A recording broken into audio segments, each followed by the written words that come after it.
Now, on the subject of divisions, I have some. In our summary, we remarked on a new division in prison in Tennessee. Can you please enlighten us a little bit about that?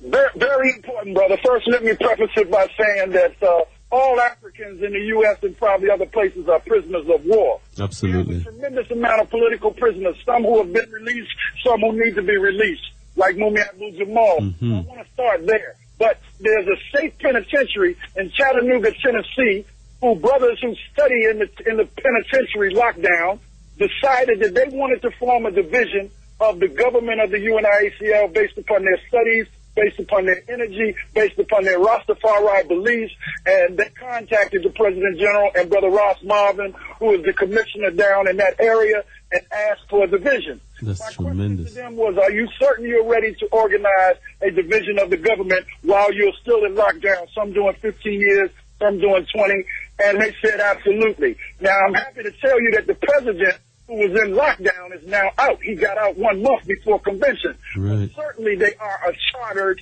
division in Chattanooga, Tennessee, in the penitentiary. Now, the UNIA understands that if we don't reach into the bowels of the penitentiaries of North America, we won't be grabbing some of the most powerful and positive brothers and sisters that have been, who've read, who've meditated, who are self-rehabilitated, and are ready to come out and do something positive. So we're happy that we have a division actually in that prison, but all prisons and anywhere we can get information, we're going after Africans regardless of where they are. Even if they're on the moon, we're going after them. The UNIA needs the power of the numbers of our people.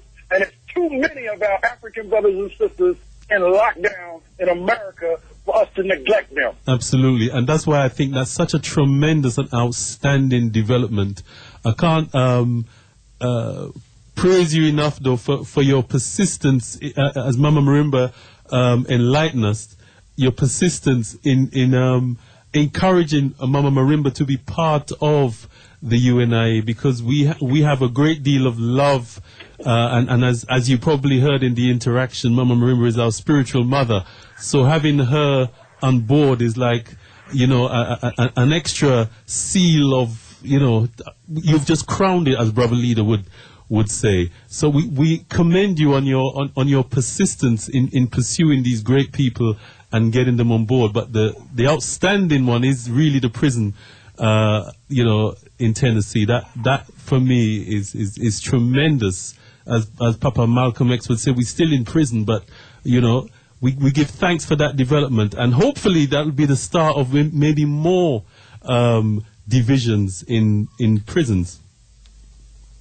Absolutely. That's some of the work that Renoko, myself, and Mama Basima, who's the fourth assistant president general, and Brother Kabir, the former minister of education, is special representative for us. And that work is definitely to get to the brothers and sisters' minds and spirits who are in lockdown. That's very important. We will be rolling out some documentation specifically related to prisoners of war and political prisoners and position that the UNIA takes.